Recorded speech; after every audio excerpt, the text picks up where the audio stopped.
Vinland Saga Season 2 Episode 16 Menipu Diri Sendiri. Terlihat Einar berlari menuju kediaman Tuan Ladang bersama dengan Thorfinn di belakangnya. Thorfinn menyuruh Einar untuk berhenti sebentar. Thorfinn juga bertanya apa yang akan dilakukan Einar jika bertemu Gardar. Einar pun menjawab, Einar hanya ingin melakukan apapun yang dia bisa untuk membantu Arnis agar Arnis tidak menderita lagi.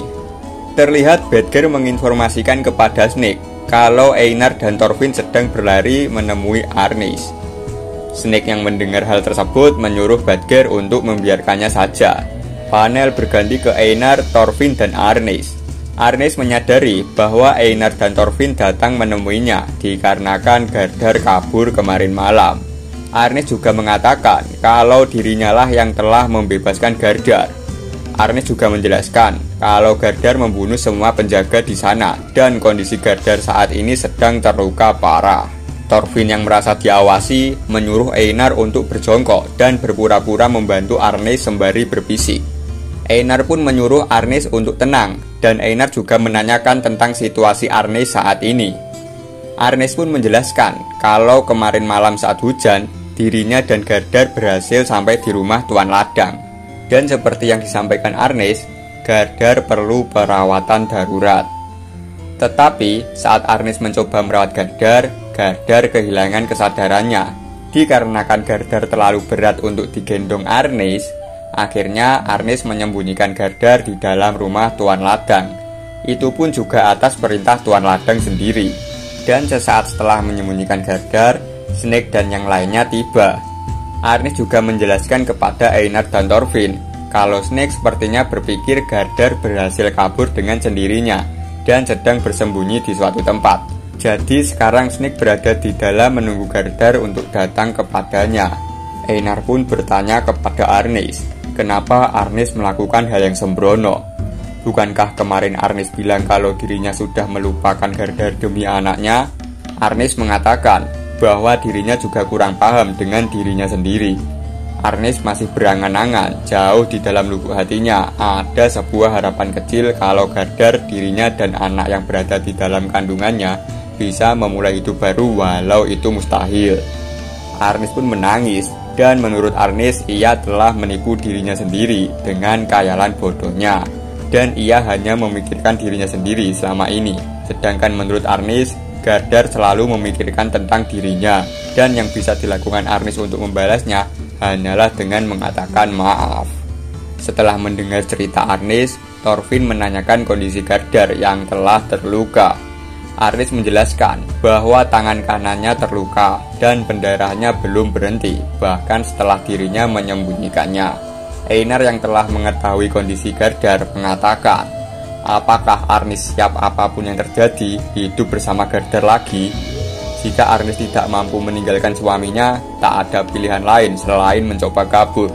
Tentu saja perjalanan ke depannya akan sulit untuk Arnis dikarenakan Arnis sedang mengandung.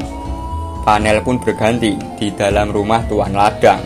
Terlihat Badger yang tertidur dilempar barang oleh Snake. Snake yang melihat Badger tertidur mengatakan, jangan tertidur saat bertugas.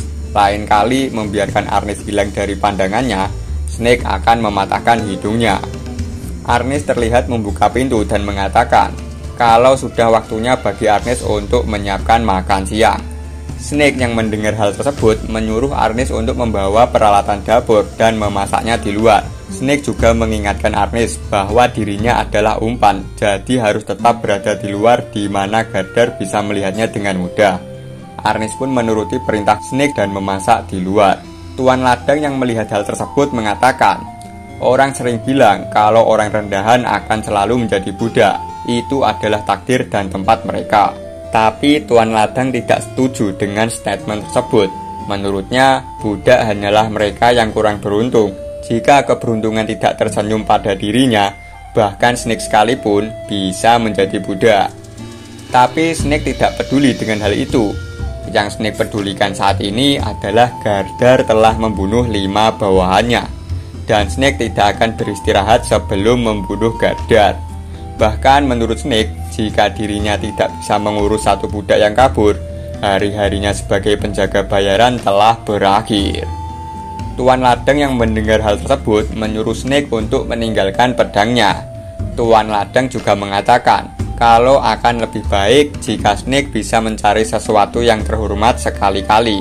Tuan ladang juga bersedia memberikan ladangnya pada Snake dan menyuruh Snake membuat kehidupan yang jujur dengan hal tersebut.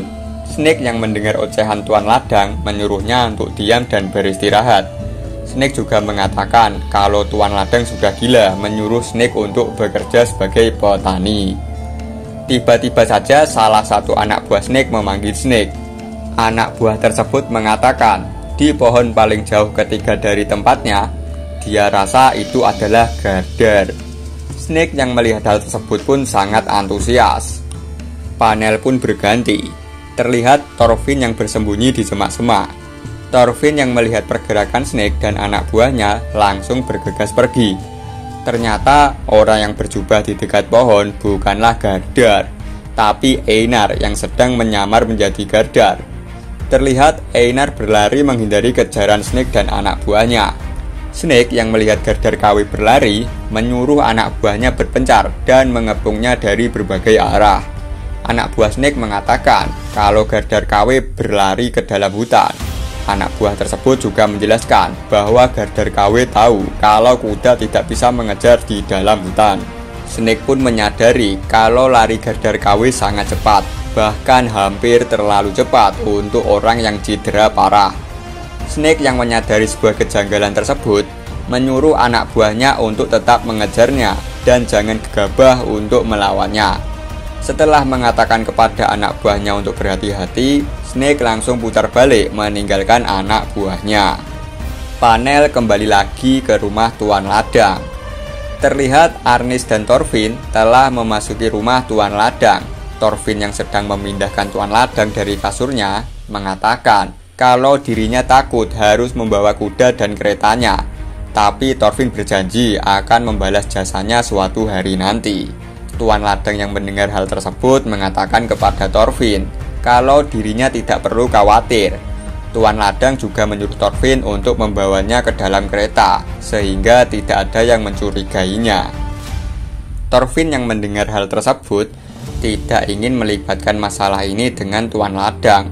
Tapi tuan ladang mengatakan kalau dirinya sudah terlibat sekarang. Thorfinn pun langsung berterima kasih dan mengangkat kasur tuan ladang. Di bawah kasur tersebut terlihat Gardar yang sudah tidak berdaya.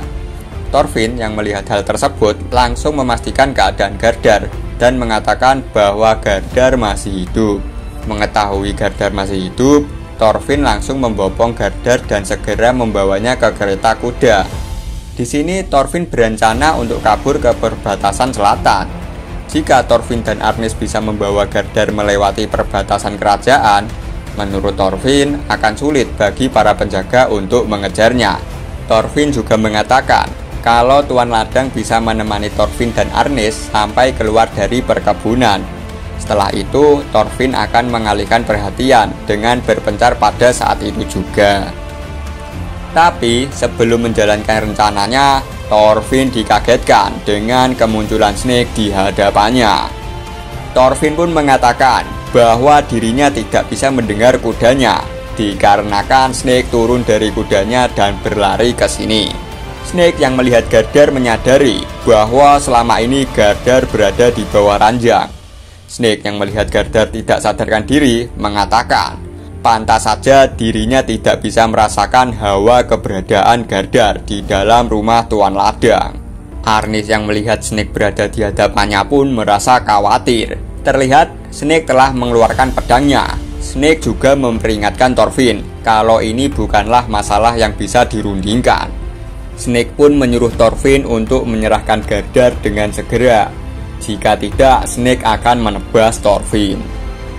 Tiba-tiba sosok Askeladd muncul di samping Thorfinn dan mengatakan kalau Thorfinn berada dalam situasi yang berbahaya.